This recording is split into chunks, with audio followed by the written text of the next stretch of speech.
Okay, everybody, thank you so much for coming. We're really excited to get started here. And to kick it off, we're going to give a big thank you to Kiln for hosting, letting us come and give some beautiful space. Everybody give it up for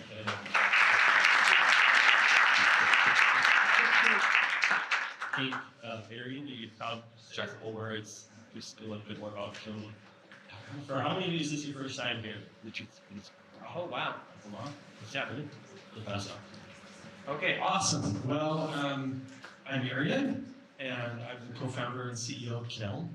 I'm actually from Provo, so it's been fun for me to be here and be able to introduce this event. I think it's like the first time I've done this in this location, so it's awesome. Kiln is currently in 6 different states. We have 13 locations, and we support more than 4,000 individual members at 1,800 companies. So Kiln Provo is very unique and special because this is the first location ever built in the United States that we know of that is a co-working space built from scratch, so from the ground up. And what's really special about that is that we were able to design this location to sort of optimize everything we know is important, like having a theater right next to the front entrance and reception. And I hope that you can explore Kiln Provo after this event. If you'd like to have a tour, you're welcome to. We have a beautiful atrium upstairs filled with plants. We have this amazing outdoor patio on the back. We have tons and tons of meeting rooms here. And we have a lot of gathering spaces. And then a wonderful kitchen upstairs and some great companies. We're about 50% full right now, so we just opened in the fall. And so we're in that process of building out our community here. Yes? It's kind of like WeWork, but successful? Like WeWork, but it's working. Yeah. So, and what's wonderful about Kiln is that for $250 a month, you can get a basic club membership, which gives you 24/7 access to Kiln. And then you can go all the way up to studios that fit 20 to 40 people. We have one company here has, I think, 80 people here. And then we have lots of solopreneurs and smaller businesses. What's really phenomenal about Kiln is the connectivity that you get with the community. And what's happening today is a perfect example of like great community building, creating value for other people, like just giving, and sharing your expertise. And I think what you guys are doing is awesome. So if you want to learn more about Kiln, please come up and find out and can give you a tour. And if you ever want to like go into the detail of how the costs work or how the value kind of works here, we'd love to do that with you as well. I hope this is a great event. Cheers.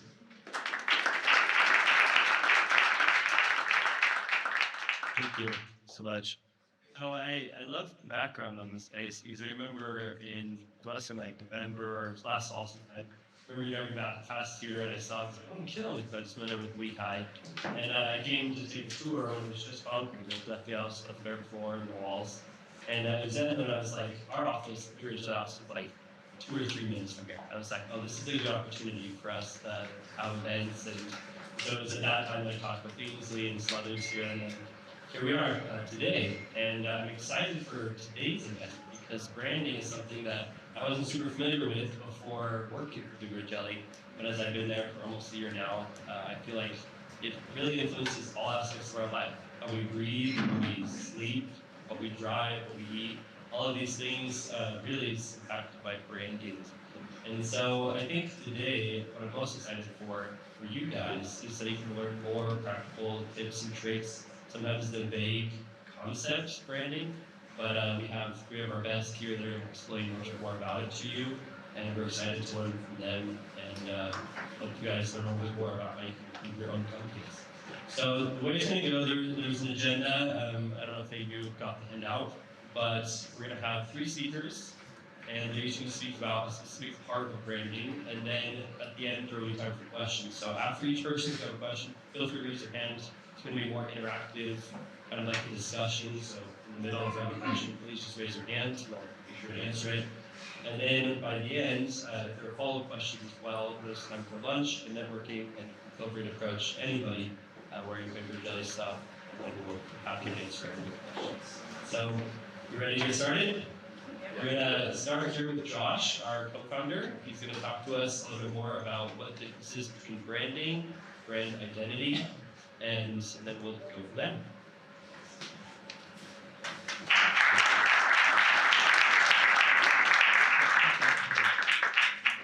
The ambidextrous and actions making, but Okay, hello everyone. Great to meet you all. Josh Weber here, co-founder of Big Red Jellies, co-founder number 2 is on the spot. There you go. Let's get right into quick introductions, but I do not want to spend a lot of time here. This is me. Yeah. We started Big Red Jellies 6.5 years ago. We're just up the street. Big shout out to Tony Penn for letting us use the space. Guys, we build brands. That's what we do, and we're passionate about it. You're going to learn a lot from Mallory. You're going to learn a lot from Allie. They're going to get into the nitty-gritty. I just wave my hands around. I'm going to talk philosophy when it comes to what is a brand, what is brand building, what's brand identity. We hear these terms a lot, but we don't really know maybe what the difference is. And there are big differences between those two terms. Okay, so I want to start by just reading this quote, right? The foundation of a brand is trust. Customers trust your brand when their experiences consistently meet or beat their expectations. So this is the topic, branding versus brand identity versus brand. Who's heard all three of these terms? Cool. Okay, who's a little confused on maybe the difference between the three? Thank you for your honesty. Okay, so let's chat. Okay, so what is branding? Let's start with branding, okay? Branding, in Josh's world, I think is mostly correct.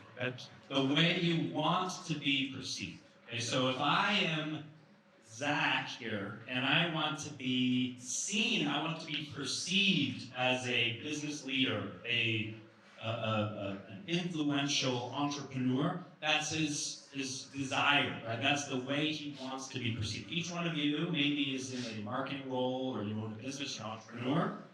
You have a goal of how you want your customers to perceive you, right? Yes? Yes. I hope so. How many here are entrepreneurs or just own a startup business? Okay, several. And then in marketing?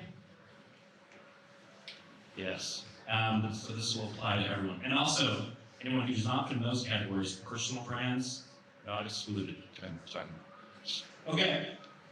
So branding, the way you want to be perceived. So this is, what are your values, right? What do you value as a business owner, as a professional, as a marketer?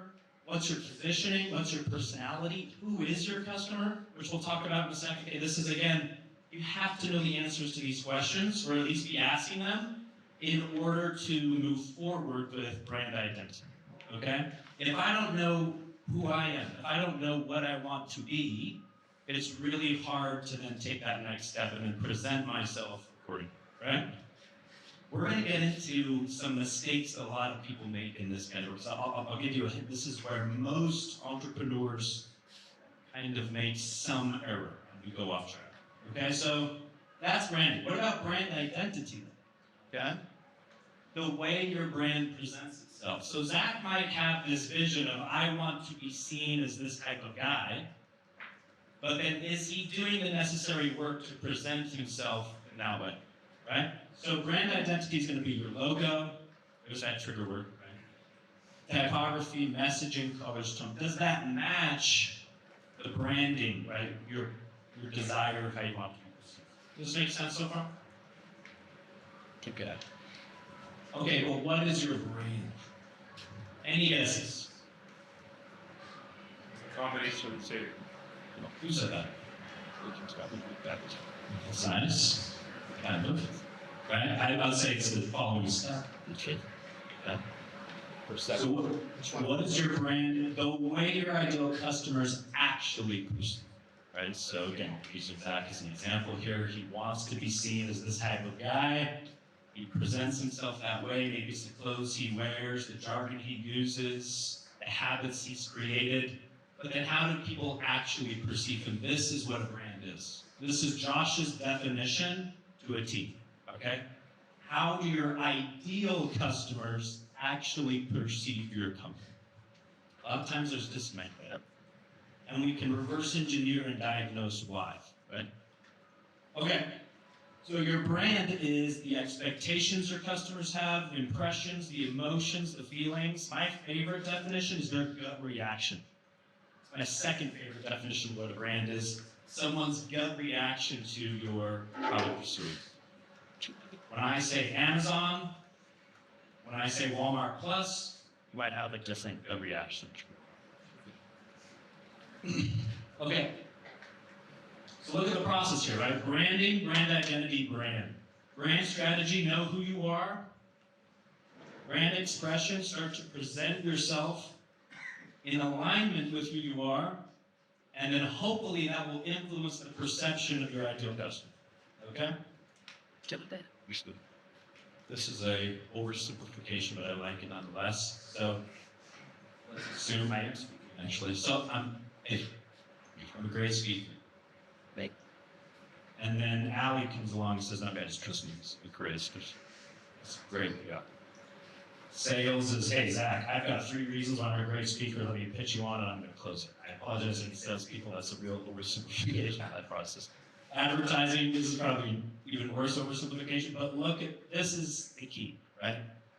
When you agree that I might be an okay speaker, brand's on. Sure. I really put a lot of Say, you sure? okay. Building a strong brand is all about owning that space in your ideal customers. All right? So with that in mind, you guys, your brand is much more than a logo.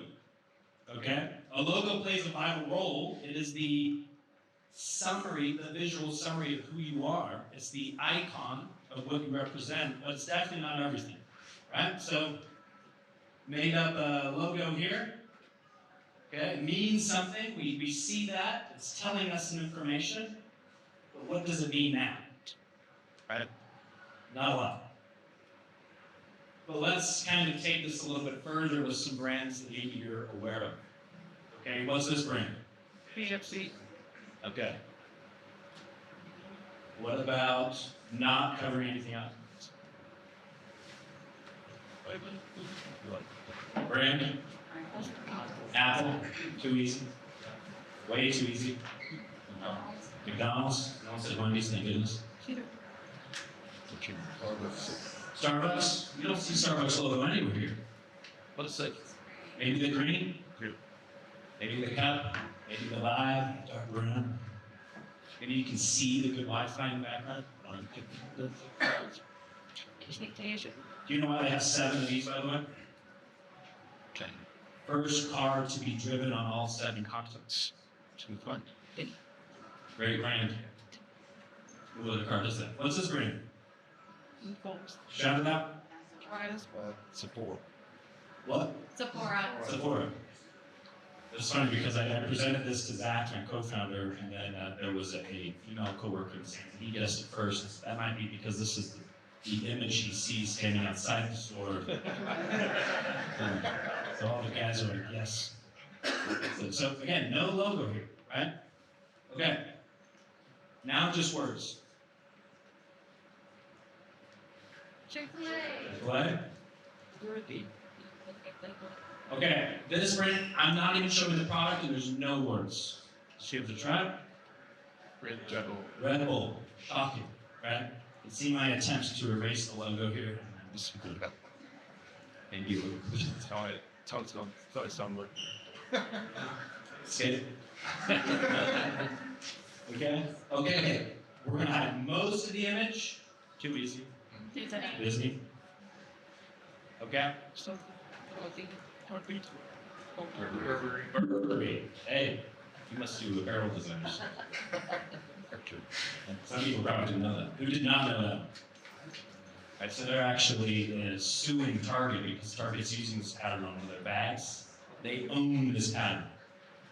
This brand that owns this space, and it owns it in Brandon's mind. Okay, I give you a slide. Windows. Okay, no visuals. We're gonna do the same last one. There are no visuals. Okay, where's my aid? Are you ready? Working on it. Okay. I'm talking to weeks. Give me the cue when you're ready. Talking. With your engine. Any guesses? When you?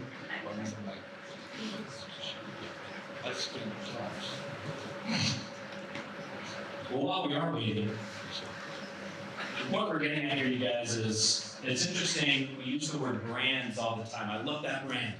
It's my favorite brand. This is a great brand, right? And we don't use this is my favorite business. Oh, Nike's my favorite business.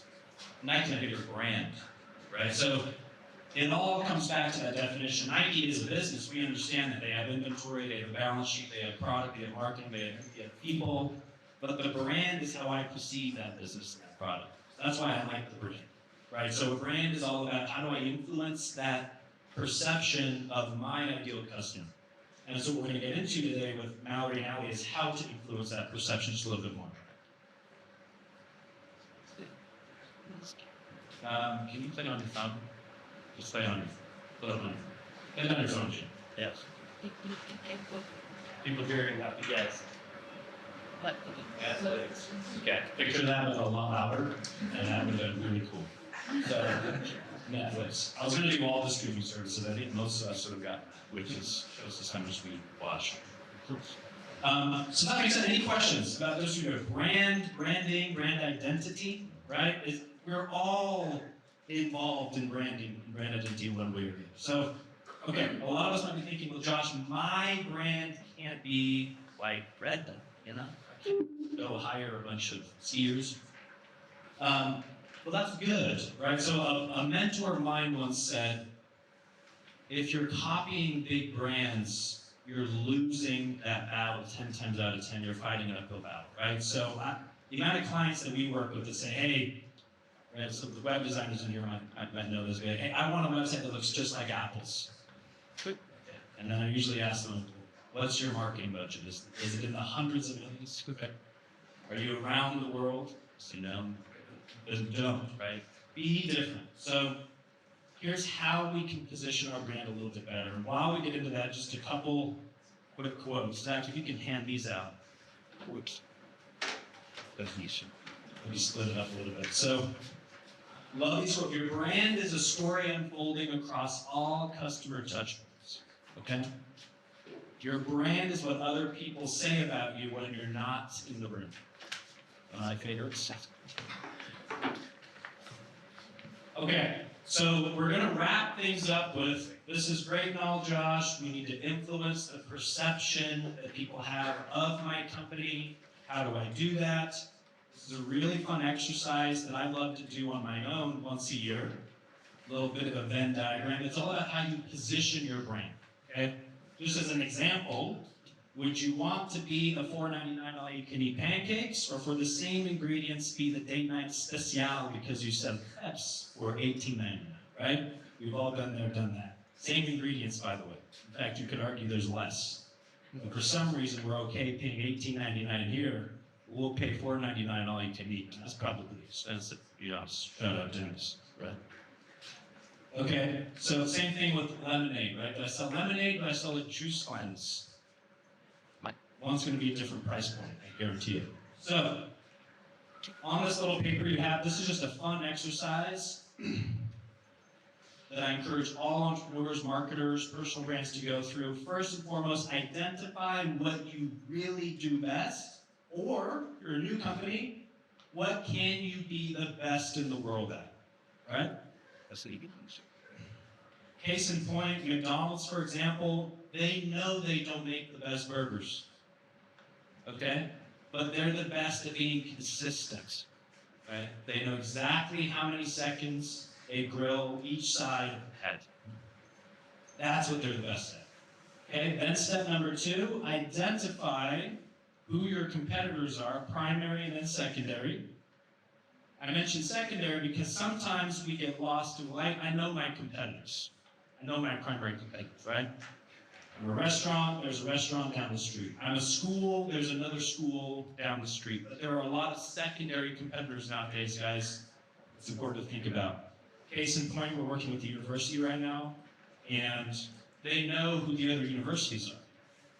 But who are the secondary competitors to a university? That's true. YouTube University, Masterclass, Udemy, not going to school, getting into the military, having kids, starting those. Plenty of secondary competitors that you need to consider. Okay, so identify what you are the best in the world at, or could be the best at. Identify your competitors and be honest about what they're best at. Then this one right here, really identify who your ideal customer is and what they want. Okay? You can never go wrong just obsessing over your ideal customer. Now, let me just kind of bench you for a second. I got 1 minute left. Sure. I do think we get lost in a lot of quantitative data. But when's the last time we went out and spoke with or interviewed or had lunch with our customer? Right? Ask them why they picked your business. Each one of us has a tribe. Each one of us has that customer or client that has been with us for years, or they keep coming back, or they've referred someone to us. Go and sit down, get that qualitative data. Okay? Now, unlike what you're probably thinking, this is not where we want to aim for. This is where we want to aim for. Right? You can play in this zone. This is ego land. Okay? This is what I call my competitors doing that. Let me do that. And your consumer is saying, you're not even interested. Okay? So identify this zone. You can do this Venn diagram exercise with a lot of different products, different services, and I recommend doing it at least once a year. So bring it all together, you guys. Once you've go through this, right, and learn and just start to scribble down what is my winning zone. Right? When I say $1.50 hot dog, you think Costco. I say my pleasure, you think Chick-fil-A. They know what their consumers want. They know what they do best, and they play in this zone. They're skeptical of this. They don't go here. Your ad spend will go farther, your conversion rates will increase, your brand recognition will increase, your marketing will improve. Everything starts with how you position your brand. Right? So bring it all together, you guys. First and foremost, understand who you are, who you serve, why it matters. Then start to say, does my copywriting, does my messaging, does my visual identity match that position and who I want to be? And I guarantee you, you'll start to see perceptions change of who your company is. Okay? Last but not least, products are made in a factory, but brands are created in the mind. So, it's big. Okay, that's it. Thanks, guys. Any questions?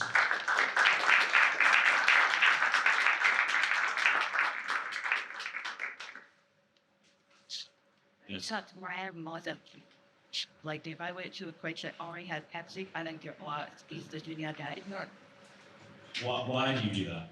They don't like to give Pepsi at church night. Okay, interesting. So, I mean, that's point number one, right? Brand loyalty. One thing that comes to mind for me is going back to that quote, customer touch points. This is something I think all of us should do a little bit more as entrepreneurs, business owners, marketers. Every single experience where you're not drinking Coca-Cola really matters, right? So to get practical, if you've got a small business here, next best exercise I recommend is draw out on a whiteboard from when they are a potential customer to when they're a returning customer, just how many interactions that person has with your brand, and think about what that experience is like. What you probably notice is two things. Number one is that the brand experience just isn't great. For example, if you're going to send me a spreadsheet or a Word doc to fill out my information, there's better ways of doing it, right? You can make it a better branded experience. Number two is you'll probably see big gaps in between touch points. I think that's something that Coca-Cola does really well. They know that you're not drinking Coca-Cola 24/7, 365. They know that every time you have an experience with their brand, it's in the movie theater, it's at the restaurant, it's a good branded experience, it's consistent between those episodes, right? So everyone should draw their customer experience on a line graph and see what that looks like. We'll probably see gaps, right? Any other questions?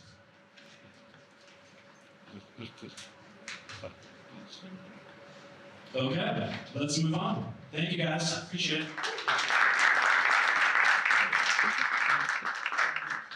Thank you so much, Josh. Very enlightening. I think the whole brand side of things, it's unique. I read a book recently called The Brand Gap. It's very short for anybody that is looking for something more about this. It asks 3 questions. Who are you? What do you do? I think most anybody gets that. Why does it matter? And why would somebody pick you over somebody else? I think that's a pretty way that I like to present that to clients and how brand is. And that's something that has made in the past really kind of solidify. Just sit down and write it, and for yourself, write it out. What have you started to come up with compared to what you just kind of bounced right over your head? So, once again, thank you, Josh. And now we're going to have the opportunity to hear from Mallory. And she's our brand director at Beaver Jelly. We're excited for the opportunity she has to see thoughts of her. She's prepared. So, everybody give it up for Mallory.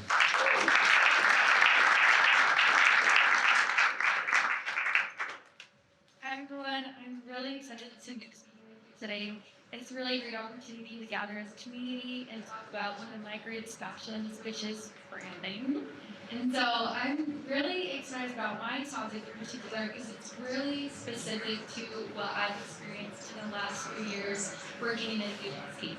So beyond labels, unleashing your brand visionary potential. It's a mouthful. But really, all in all, now that Josh kind of went over what a brand is, what is the differentiation between brand identity, all of that great stuff, I want to talk about one of the greatest misconceptions that I face on a daily basis working with multiple clients, whether they be mom and pop shop or national, global, you name it. They all have this great misconception. And it's a label that they give themselves. And it really irks me. So if I find out any of you say this, I'll come after you. But it really is just, I'm not creative.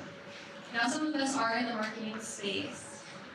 So this is more geared towards maybe those entrepreneurial people, founders, CEOs, but thinking more about this label and what it does to hinder your brand's success. So I'm not creative. I know it's kind of cheesy and cliche to say everybody's special.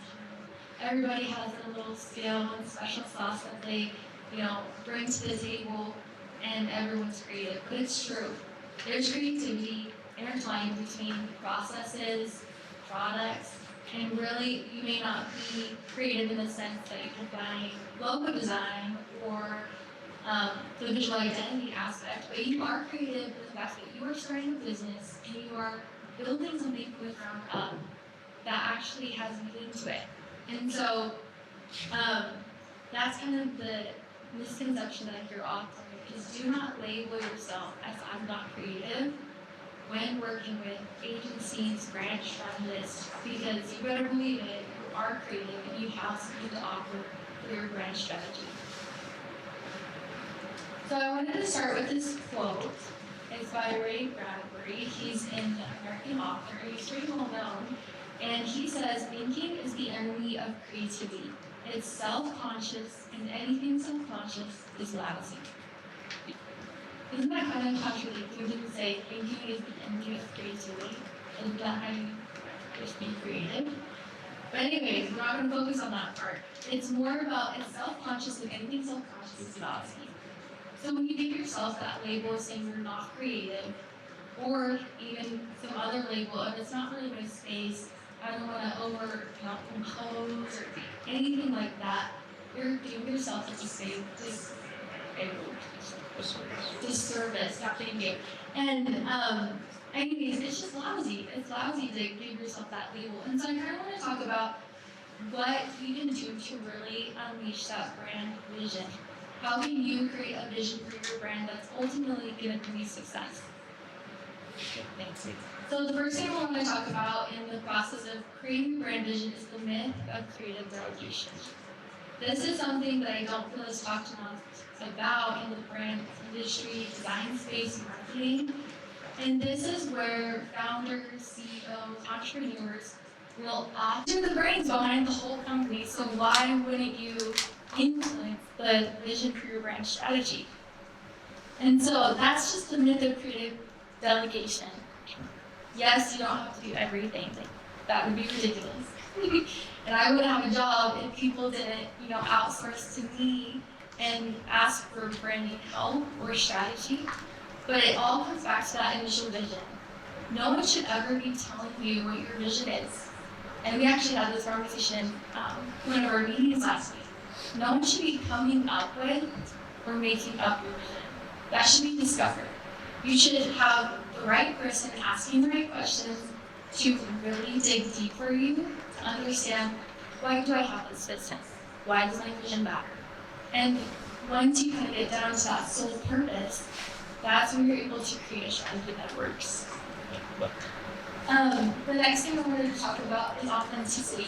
That's another aspect of why it's important for you as a business owner, a founder, CEO, whatever your title or name is, to be solely involved in your brand. 88% of consumers say authenticity is important when deciding which brands to support. We all have that one brand that has a total chokehold on us. I was drinking out of Stanley. Move your out of Stanley. All the girls in your dog. And literally, you can see that there's multiple brands up here, and these are honestly rated, I think, in the top position by some of the most rated authentic brands in the US. Which is crazy to me. North Face, Honda, Under Armour. And what is it about these brands that really kind of drive the authenticity? It all starts with their founders and leaders using that brand vision throughout all of their different marketing, collateral, brand efforts, and everything like that. One example that, I skipped for that. I'll tell you this. Founders are the true visionaries of their brands. I did not say only, but I did say true. So founders are the true visionaries in the sense that you are the only one who can really depict that vision that you want for your brand. So going back to that bakery example, if you were to sit across from your team, you're all going to be in a different picture. And so take ownership as an owner, as an entrepreneur, that you have the capability to influence what your environment, your brand looks like in the end, and all in all create that community, that brand loyalty you touched on. Brand recognition, your tribe that's always going to come back to you again and again and again. One example is, oh my gosh, I did it again. Forgot to say exactly that. This is great too.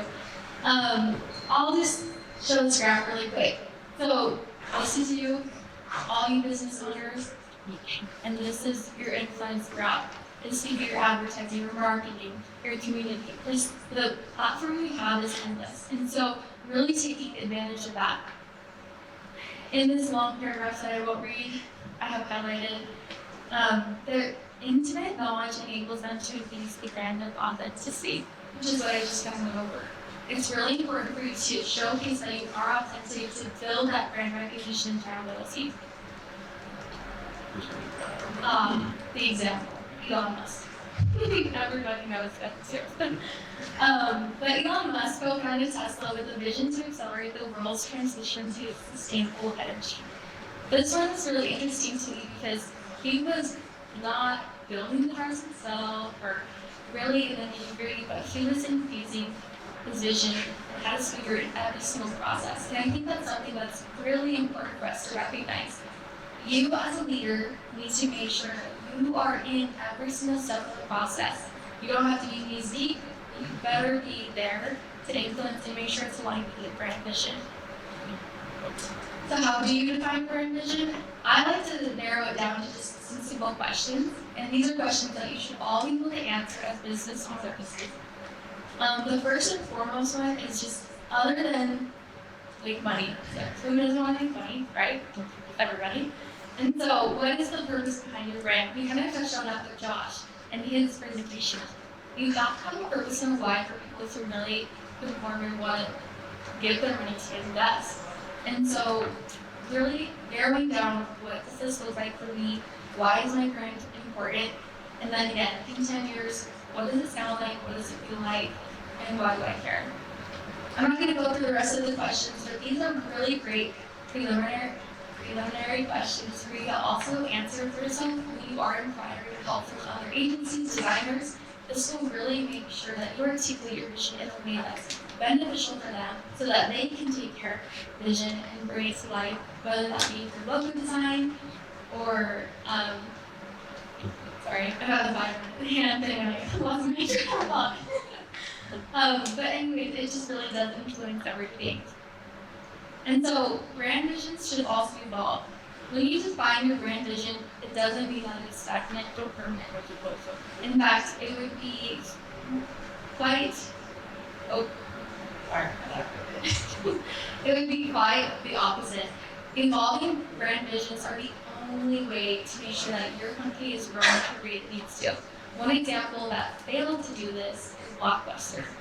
Blockbuster, they had quite a few things that went wrong in general. But the failure to revisit and adapt the brand vision ultimately contributed to the Blockbuster's downfall. Because they weren't able to adapt and grow and evolve and think about what Josh was mentioning with your brand positioning, what does your ideal client want? Their motives, their pain points, and their triggers are going to be shaky. They're going to grow throughout the next few years, and if you can't keep up with them or if you can't notice them, then you're going to fall behind. And so always just be one step ahead and be aware of your ideal client and how your brand vision aligns. One great example is Patagonia. I won't spend too much time on this as we're short, but just really, they are great at revisiting their brand vision, and they always make sure it ties back to their core values and their mission. So again, infusing that brand vision throughout all of your external and internal messaging is going to be key for you to make sure you're a successful brand that's able to keep up with trends and also just beat out your competitors. And so don't take your influence for granted. You guys are the brand, you are the brand visionaries, and you are the only ones who are able to really infuse a brand vision that can be created for an environment, a community, and something that's successful. So that's everything for today. These are my key takeaways. I don't want to chat too long about it, but I do encourage you guys to take note of this. This is going to be really helpful for you, just to kind of summarize what we talked about today. But if there are any questions, I'm happy to answer them.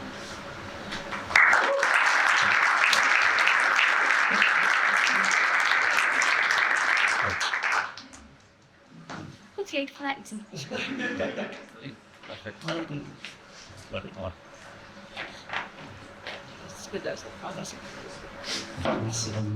Thank you so much, Valerie. We appreciate your time and preparation to talk a bit more about that. I think there's a lot of power in each of our minds. I think oftentimes I think of brands, it's also my interactions with the company.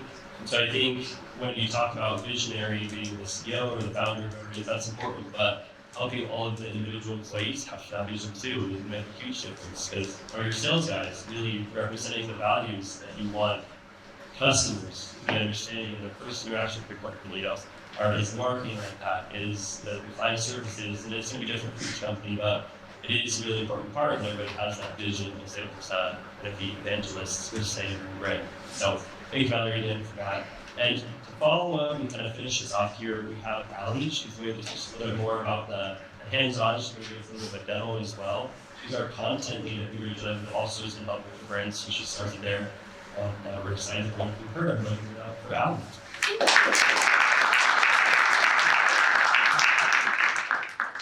Hello, my name is Allie Rammer. Like Jacob said, I'm content lead and brand strategist at Invaluable. I have been in Utah almost a year. I'm originally from Montana, and I'm so excited that it's a more important to see you here. So that's super nice. Yeah, I love all things graphic design, and I'm going to get more, like you said, into the visuals, talking about some tips and tricks for looking at your logo. Specifically how some really small changes can have a pretty big impact on how your logo looks and how you're able to use it. So this is applicable if you've had a logo for a really long time and you think it just needs to be kind of updated or refreshed, or just to look at even a new logo and make sure that it's following some of these guidelines, or if it's kind of a session that might break these rules. So I have a really short checklist that I'm going to be going over in depth, and I do want to preface this with, this is not one size fits all. I just believe that you need to know the rules before you can break them. So if you're breaking them, you're doing it with intentionality. So the first thing we're going to talk about, and probably one of the biggest things that I changed or do refresh, is the icon sizing. A lot of people, their icon is the most colorful or illustrative part of their logo, and so they want it to be really, really big. But we want the logo to look balanced overall and not just have that icon kind of popping and feeling like the text is not thrown on as an afterthought. So this is specifically for brands that have an icon and text. So this is not like Starbucks or Harley Davidson where they have a fresh logo. It's not going to be like FedEx or Google where this is text only. It's specifically to have an icon with your text. And the rule is that the icon should be the same height as the text, or at least the visual mass of it.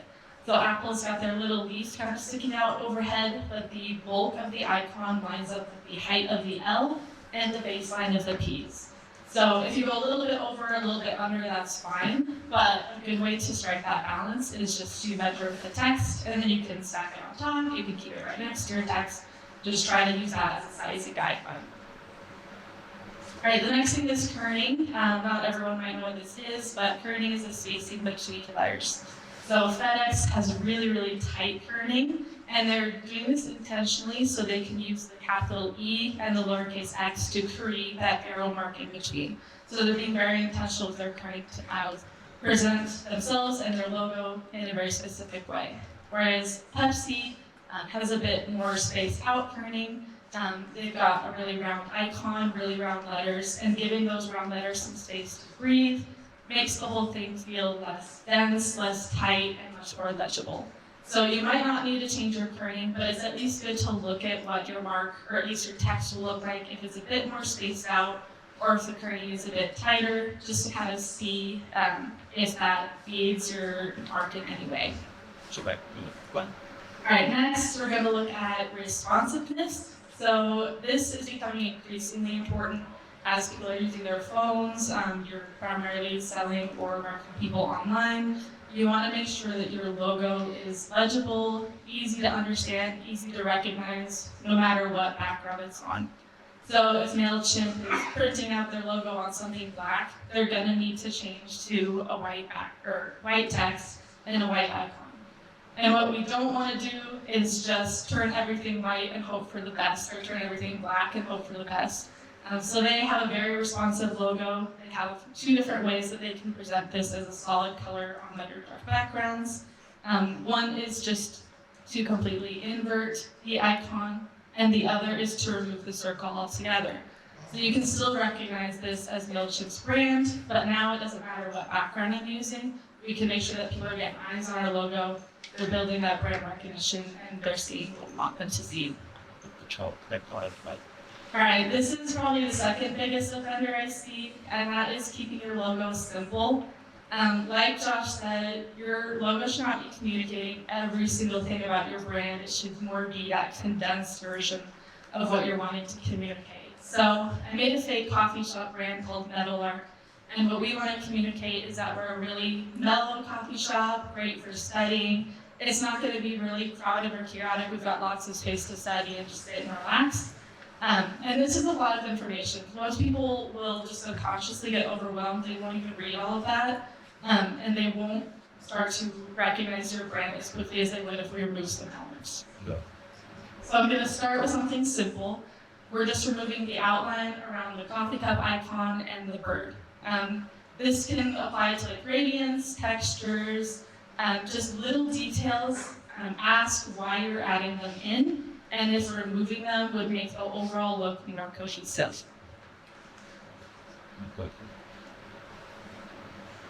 Next, I'm going to remove the word coffee shop. That's going to be one of the easiest things to communicate to your customers. Word of mouth, they walk in and they smell the coffee. If they can't figure out that you're a coffee shop, you're doing something wrong. And you don't need that to be in your logo. And for that same reason, I'm also going to remove the coffee mug icon.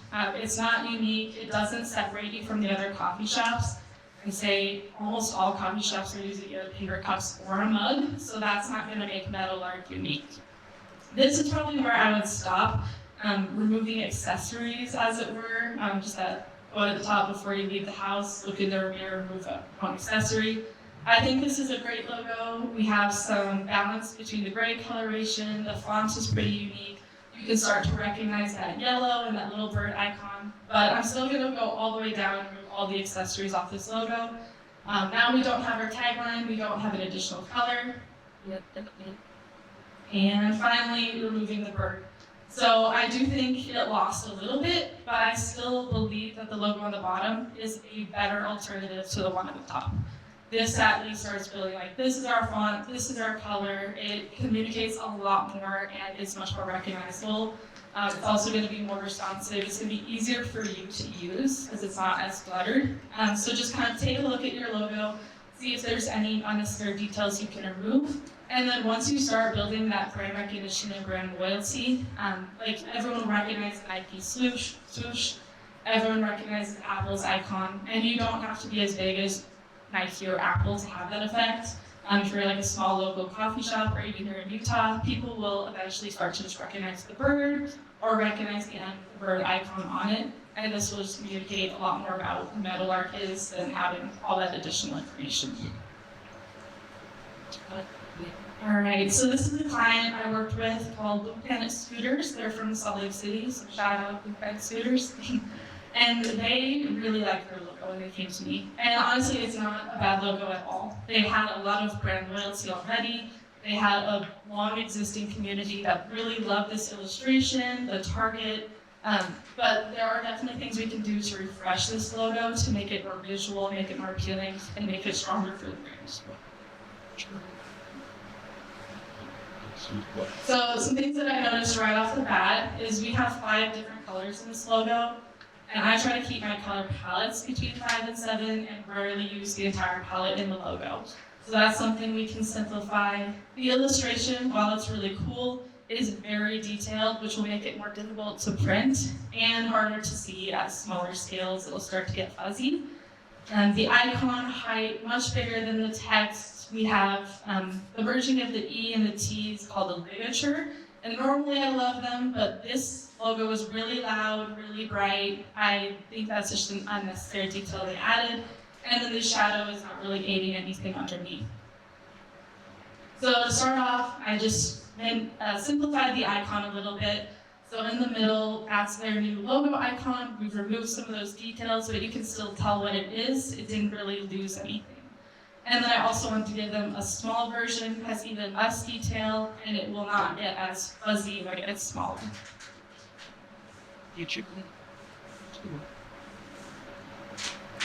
And then, so when we went and did the full refresh, minimize the entire logo to just 3 colors, remove that ligature, and use the simplified icon. The icon is more balanced with the text.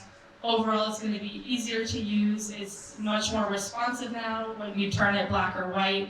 And we can also give them a full suite with a horizontal option and an icon. You can see their old versions below in gray. The new suite looks similar across all, like the horizontal, the stacked version, and the icon, whereas before they were kind of disconnected. So we're Okay, so I'm gonna leave this rebrand to you guys. We're gonna do kind of a small demo. Lisa.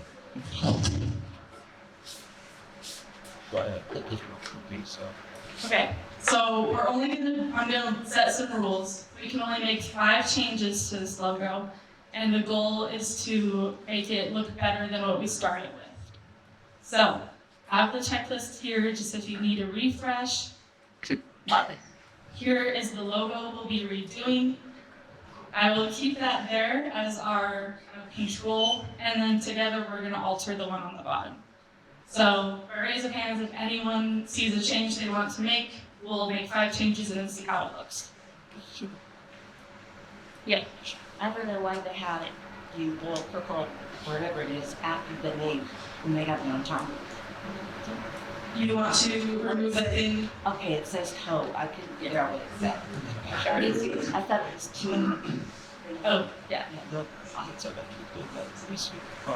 actually going to piggyback off that. The fact that you can't read it is immediately a problem. So I would say keep that elaborate font for the symbol, but change the cosmic craft color to something more simplified using sans serif font or something.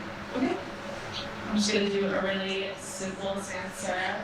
That's one of our team's favorites. We'll try Poppins. Make it a little bit smaller.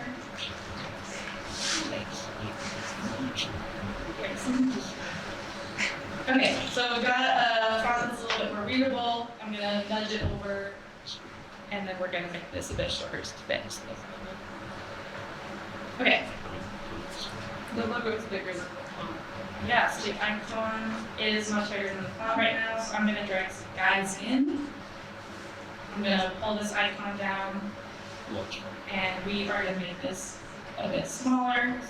I do think that since we have kind of this like heavier mark over the top, just looking at it now, I'm gonna try to line it up instead of the visual way that that text is contained in. So I'll go somewhere right in between there. A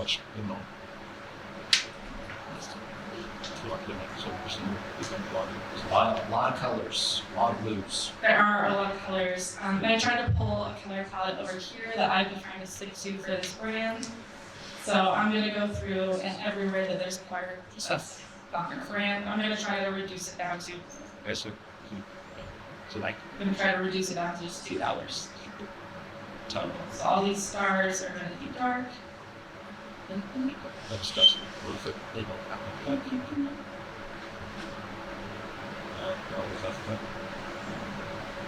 And then I'm gonna make craft the same, so it's over here. I don't think the bubble behind Cosmic Craft is really adding to it. Okay, we're going to delete that bubble. There's the path that.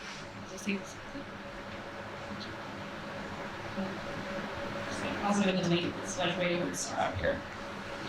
And so I'm just going to delete properties. Okay, I think we got one more change. If anyone wants it. Can we move the icon to the left, the side? To the left side of the logo. We're going to move the icon to the left side. Now that we don't have that weight behind it, I'm also going to make it a bit smaller.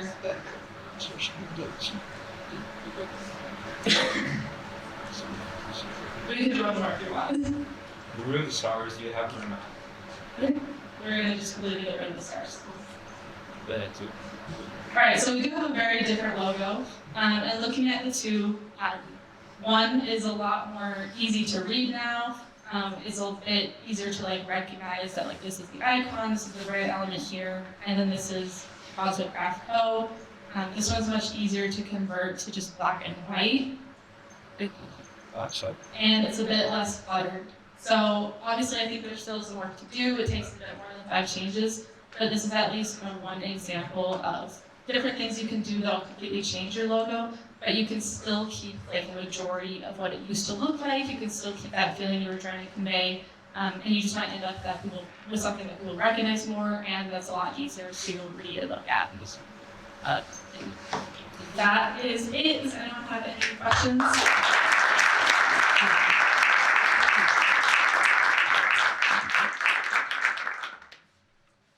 What college in your space do you typically put around the logo? Yeah, so that's how much clear space do we typically put around the logo. And a clear space is the amount of space that you don't want anything encroaching into. So you don't have any other text, any other graphics. It ensures that your logo will be visible.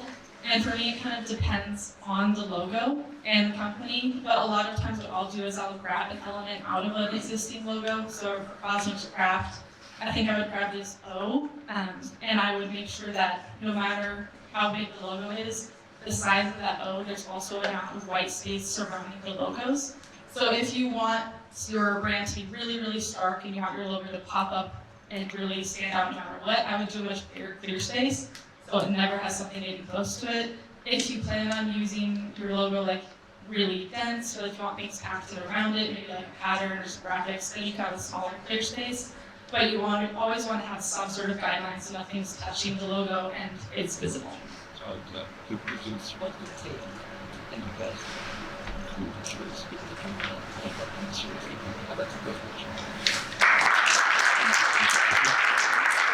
I'm going to give her a hand. She did incredible because just to stand up here, there's a lot of pressure, and she was letting you guys be. She just like come prepared to do whatever she thought looked best. Like that was awesome. Everybody give Ali another round.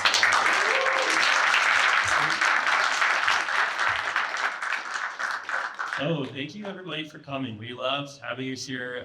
There's lunch out there. Feel free to stay around, network, get to see more people. And there are a lot of amazing people here, clients, partners, and this has been a great event. Thank you again to all of our speakers for the preparation. And if you have any questions, we're all here. We're very available to chat and tell you a little bit more about how this could apply to your website or how it can apply to content or anything about your online experience. Find a little favorite deli. People wearing a shirt. And thanks to you guys for coming. We really appreciate you coming. Just kind of wrap it off. Each quarter we're going to be having an event pretty similar to this, focused on small businesses, small business success series. This was titled about branding. The next one, we haven't really decided to nail down what we're going to do yet, but it'll probably be about content and or building your website itself, designing it for the best practices. But so keep an eye out for that. We'll be inviting you. However you heard about this, we'll be hearing about the next one as well. Let's invite friends. Thank you so much for coming.